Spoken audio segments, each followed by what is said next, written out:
Welcome to the Real News Network. I'm Paul J. in Baltimore. Welcome to another edition of the Black Financial and Fraud Report with Bill Black, who now joins us from Kansas City. Bill's an associate professor of economics and law at the University of Missouri, Kansas City. He's a white-collar criminologist, former financial regulator, and author of The Best Way to Rob a Bank is to Own One. Thanks for joining us, Bill. Thank you. So you've been writing recently about how Ecuador has been dealing with the recession, and you think there's some things to learn. What is that? Yeah, I was writing. I was prompted by a article in The Economist, which was exceptionally hostile to President Correa and what was being done in Ecuador. So I have actually been there several times recently. So I decided to research, and there wasn't hardly any data in the Economist study. What I discovered is that Ecuador was should have been in, you would think, terrible trouble with the Great Recession. First, it's the United States is its leading trading partner. Its leading export is oil, and of course, our oil consumption was down quite a bit. And the other major source of foreign funds, in particular, is what is called remittances, which is what Ecuadorians live in other countries send home to Ecuador. And the two leading places that Ecuadorians have emigrated, one is historically the United States, which again was in a Great Recession. But of late, it's far more Spain. And Spain isn't simply in a Great Recession. The austerity programs have thrown it into Great Depression levels of unemployment, where unemployment's over 25%, and young people, the unemployment rate is 55%, just extraordinary. So remittances were down, oil sales were down, oil prices were down. And you would have thought Ecuador would have been really trashed, but President Correa, who is an economist by training, has a PhD from the United States, a master's from a Belgian university, and an Ecuadorian degree, all in economics, responded in what turned out to be the classic win-win-win that is offered by a severe recession. And that is, he increased spending in three major categories: education, health, and public infrastructure. And public infrastructure in Ecuador is not only grossly inadequate, it's really quite dangerous in terms of the roads. And of course, it's a nation that's incredibly mountainous and is prone to terrible flooding, which destroys dirt roads. So this has been a major effort. And by the way, he worked on bridge safety as well, something the United States desperately needs to do, and built vital airports. The result of all of this was that within 1/4 of going into recession, officially, Ecuador was coming out. And indeed, for the entire year, it actually had positive growth instead of negative growth, which, of course, is the absolute norm in a recession. And since then, it's rebounded to have a growth rate that's varied between double and 3 times the United States growth rate. Spending on these 3 areas, education, health, and infrastructures, has more than doubled under President Correa. Poverty is down dramatically. Unemployment is down dramatically. Inequality, which was severe, but in Ecuador, is down very substantially as well.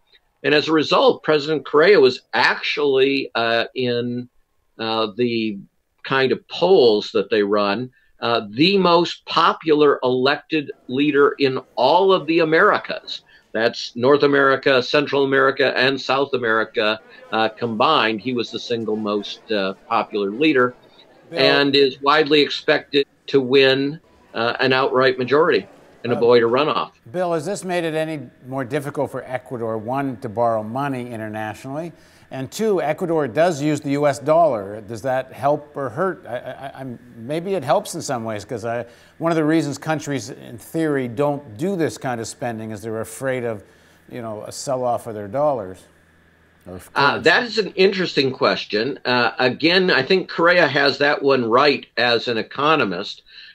It's actually very bad not to have a sovereign currency. I've explained this several times to the viewers in the context of the euro and giving up the sovereign currency. So this is an extra degree of difficulty that Correa has had to deal with that dramatically reduced the scope of what he could do, and he still succeeded. So his joke, or the joke in Ecuador, is that the only thing more popular than Correa is the dollar.